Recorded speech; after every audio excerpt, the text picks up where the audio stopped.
Shalom saudaraku yang dikasih oleh Tuhan Yesus Kristus. Renungan hari ini tentang suka mengalah.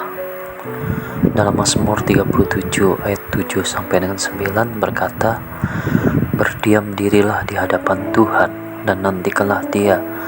Jangan marah karena orang yang berhasil dalam hidupnya, karena orang yang melakukan tipu daya. Berhentilah marah dan tinggalkanlah panas hati itu. Jangan marah, itu hanya membawa kepada kejahatan. Sebab orang-orang yang berbuat jahat akan dilenyapkan, tapi orang-orang yang menanti-nantikan Tuhan akan mewarisi negeri." Saudaraku yang dikasih oleh Tuhan, dalam ayat 8 ini pemazmur ingin mengatakan kita untuk berhentilah marah dan tinggalkan panas hati, karena amarah adalah pintu masuk menuju kejahatan, sehingga di saat marah orang bisa melakukan kejahatan yang membuatnya tidak benar lagi di hadapan Tuhan. Dampaknya orang percaya menjadi sama dengan orang fasik, sebab ia juga justru melakukan kejahatan. Dalam hal ini juga pemazmur mengajak untuk menata hati agar tidak terjebak pada amarah dan dengki karena kesuksesan orang fasik.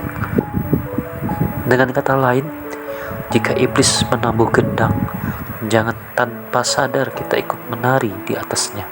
Mengapa? Sebab janjinya jelas. Urusan orang fasik adalah urusan Tuhan. Orang jahat itu pasti dilenyapkan.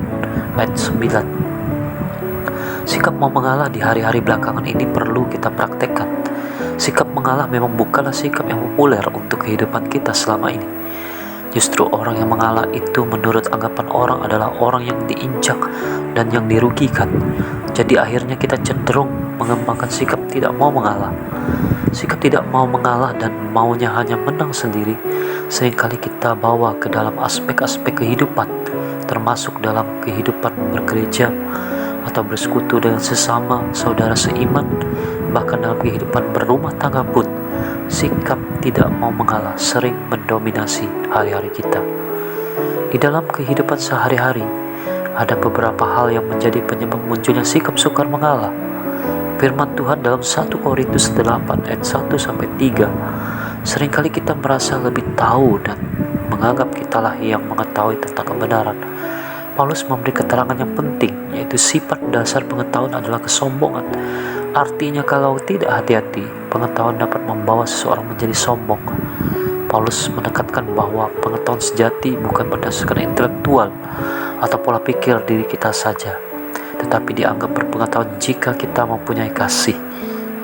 Orang yang mengalah menandakan dirinya memiliki sikap lemah lembut.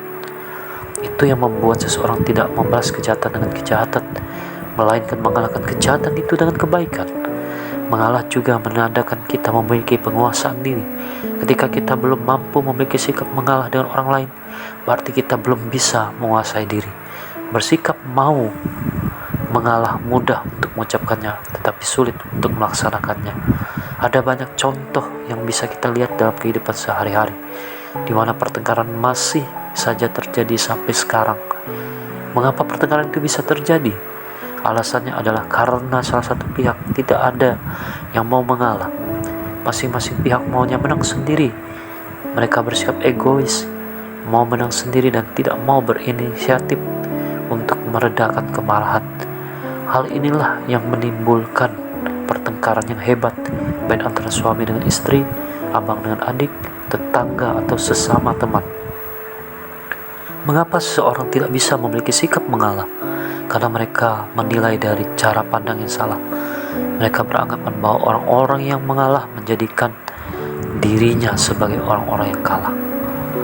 Bisa juga hal ini terjadi karena tidak mau melepas segala hak demi orang lain, karena takut tidak mau dirugikan orang lain, atau yang lebih parah lagi karena keegoisan diri kita sendiri. Jadi mengalah adalah sikap yang sangat diperlukan untuk saat ini. Tanpa mengalah ada banyak perpecahan akan terjadi, baik di gereja, pekerjaan, dan lain sebagainya. Kita perlu belajar untuk memiliki sikap mengalah menurut pandangan Alkitab. Dalam hal apapun juga, saat ini kita harus rela mendahulukan kepentingan orang banyak daripada kepentingan diri kita sendiri. Amin. Tuhan Yesus memberkati.